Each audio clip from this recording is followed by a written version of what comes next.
નમસ્કાર વિદ્યાર્થી મિત્રો, સ્વાગત છે તમારું તમારી પોતાની યુટ્યુબ ચેનલની અંદર.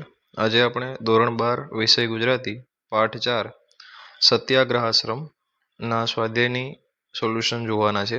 એની પહેલાં એક મહત્વની સૂચના કે અત્યાર સુધી આપણે ગુજરાતીના તો પાઠ 3, 2 અને 1ના સ્વાધ્યાય જોઈ ગયા છે, પણ તમારા ધોરણના અન્ય વિષયના પણ સ્વાધ્યાયના સોલ્યુશન્સ આપણે કરીએ છીએ, જેની પીડીએફ જો તમારે જોઈતી હોય તો નીચે ડિસ્ક્રિપ્શન બોક્સની અંદર લિંક આપેલી છે, ત્યાંથી તમે ડાઉનલોડ કરી શકો છો.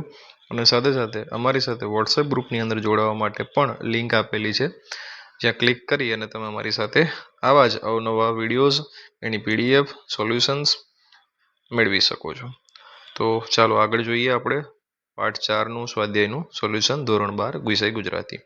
પ્રશ્ન નંબર 1 છે, નીચેના પ્રશ્નોના એક વાક્યની અંદર ઉત્તર લખવાના છે. પ્રથમ પ્રશ્ન છે, બાળપણથી જ વિનોબાનું મન કયા બે સ્થળોએ જવા તલસતું હતું?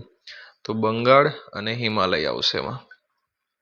પ્રશ્ન નંબર 2 છે, વિનોબાના બીજા પત્રનો ગાંધીજીએ શો પ્રત્યુત્તર આપ્યો?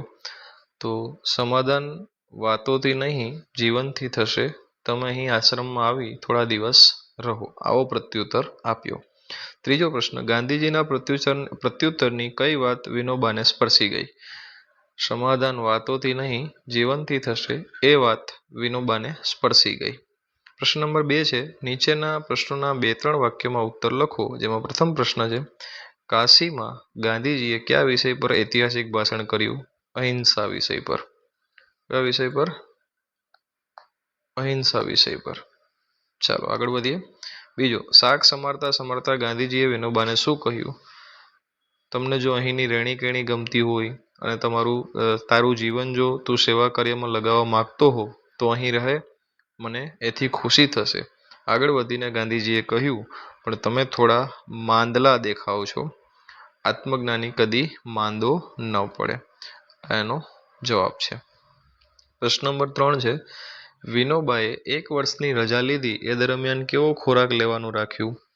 તો વિનોબાએ 1 વર્ષની રજા લીધી એ દરમિયાન તેણે નમક ખાવાનું છોડી દીધું, મસાલો વગેરે બિલકુલ ખાતા નહીં, 1 મહિના માત્ર કેળા, લીંબુ અને દૂધ પર કાઢ્યા, પરંતુ શક્તિ ઘટી જતા 1.5 શેર દૂધ, 60 રૂપિયા પ્રતિ ભાવ છે, ભાખરી 2 તોલા જવારની, કેળા 4-5, લીંબુ 1 મળી શકે ત્યારે આટલો ખોરાક લેવાનું રાખ્યું.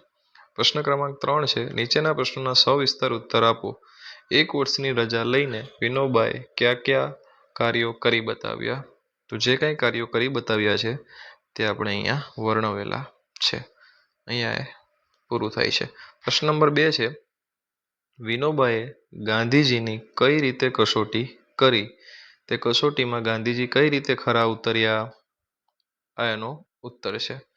અને અંતિમ પ્રશ્ન છે, પ્રશ્ન નંબર 3, વિનોબા ભાવેની ભૂદાન યાત્રાનો, અહીંયા ભૂટાન યાત્રા આવશે, માફ કરજો, પ્રિન્ટિંગ મિસ્ટેક હોઈ શકે છે, પરિચય આપો.